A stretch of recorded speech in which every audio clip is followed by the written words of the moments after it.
Assalamualaikum warahmatullahi wabarakatuh. Alhamdulillah. Wassalatu wassalamu ala rasulillah. Amma ba'd. Akhi ukhti rahimakallah. Mendengarkan sebuah cerita yang aneh, menyeramkan, terkadang disenangi oleh sebagian orang. Tapi bagaimana kalau ternyata cerita yang disampaikan adalah bohong dan dusta? Maka kita tidak akan suka dengan pelakunya. Lalu bagaimana pula kalau ternyata cerita tersebut disandarkan kepada Nabi alaihi salatu wassalam, padahal Nabi tidak pernah mengucapkannya? Kalau di negeri kita sekarang pemerintah sedang memerangi hoax, dusta, maka para ulama umat Islam sejak dahulu kala memerangi dusta atas nama Nabi alaihi salatu wassalam.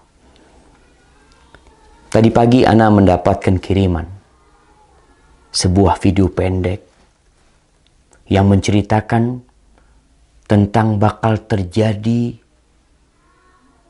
sesuatu yang mengerikan apabila pertengahan Ramadan itu tepat pada hari Jumat. Dengan semangat dia membacakannya, membuat orang yang menontonnya akan tertarik dan mungkin percaya. Dan memang dusta apabila diulang-ulangi, disebarkan, terkadang bisa menjadi sesuatu yang diyakini oleh manusia kebenarannya, padahal itu hoax. Dan Rasul sallallahu alaihi wasallam mengatakan, "Man kadzaba alayya muta'ammidan falyatabawa maq'adahu minan nar." Barang siapa yang sengaja berdusta atas nama aku, hendaklah dia bawa kursinya, tempat duduknya ke neraka.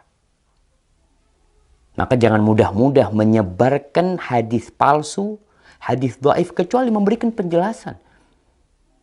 Kalau hadis itu palsu atau hadis itu dhaif. Ana akan bacakan hadisnya.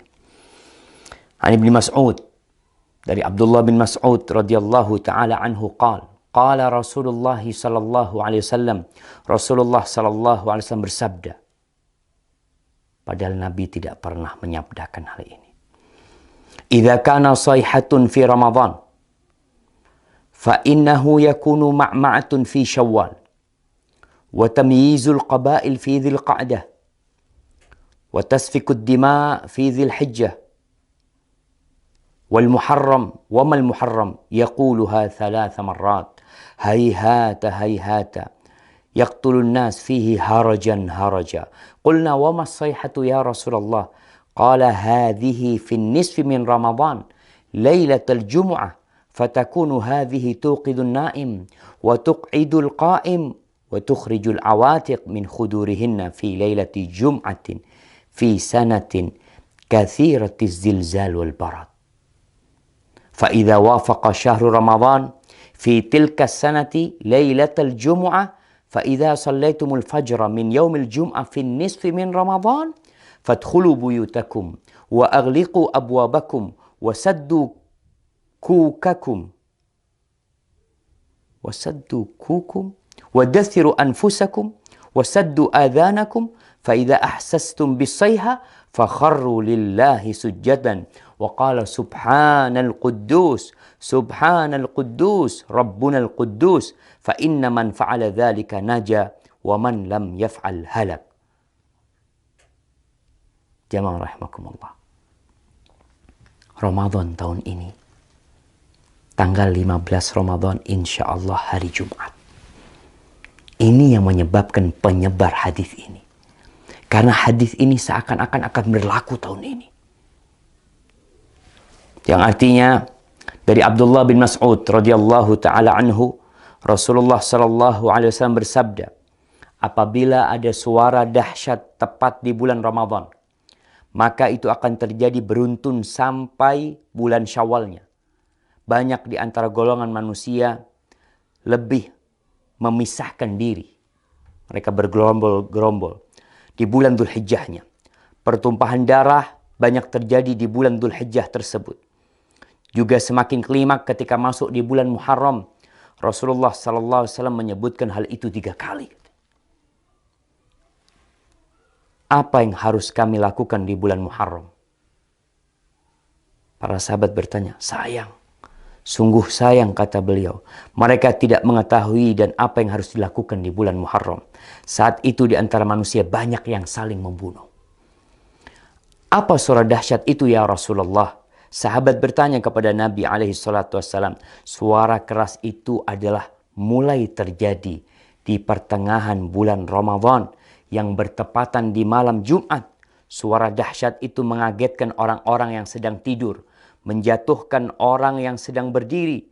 Segala benda terhempas jauh keluar dari tempatnya, atau para wanita yang masih gadis akan keluar dari kamar-kamarnya. Malam Jumat pertengahan Ramadan itu terjadi goncangan dahsyat dan cuaca sangat dingin. Banyak sekali terjadi gempa, banyak sekali yang seperti yang kita lihat lah, gempa di mana-mana mungkin. Kemudian apabila bulan Ramadan itu tepat di tahun itu, dan kalian sedang melaksanakan sholat subuh malam Jumat di pertengahan bulan Ramadan tersebut, masuklah ke dalam rumah, kuncilah pintunya, tutuplah kepala kalian, lindungi tubuh kalian, dan tutup telinga kalian. Apabila kalian merasakan suara dahsyat, bersyukurlah, sujud. Nih, ada sujud. Kita tahu sujud itu ada sujud syukur, sujud tilawah, kemudian ada sujud sahwi, ada sujud ketika sholat. Ini sujud ketika mendengar suara keras. Membaca Subhanal Quddus, Rabbunal Quddus. Karena sesungguhnya apabila kalian melakukan itu, niscaya selamat. Jika tidak, tentunya akan binasa. Ini tersebar jemaah di beberapa tulisan. Ini ambil dari beberapa tulisan yang ada di internet.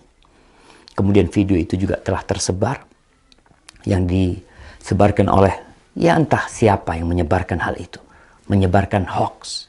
Kita lihat sekarang bagaimana hukum hadis ini. Para ulama menjelaskan hadzal hadis munkar la yasih. Hadis ini munkar, tidak benar. Al-Uqaili mengatakan laisa li hadzal hadis aslun min hadithi thiqah. Hadis ini enggak punya dasar dari perawi yang thiqah, wala min wajhin yathbut, dan enggak ada yang benar dalam hadis ini. Itu disebutkan dalam Ad-Du'afa Al-Kabir. Dan Ibnul Jauzi mengatakan hadis ini hadza haditsun maudhu. Hadis ini palsu atas nama Nabi SAW. Kemudian Syekh Albani mengatakan maudhu'un, hadis ini palsu, diriwayatkan oleh Nu'aim ibn Hammad dalam kitab Al-Fitan.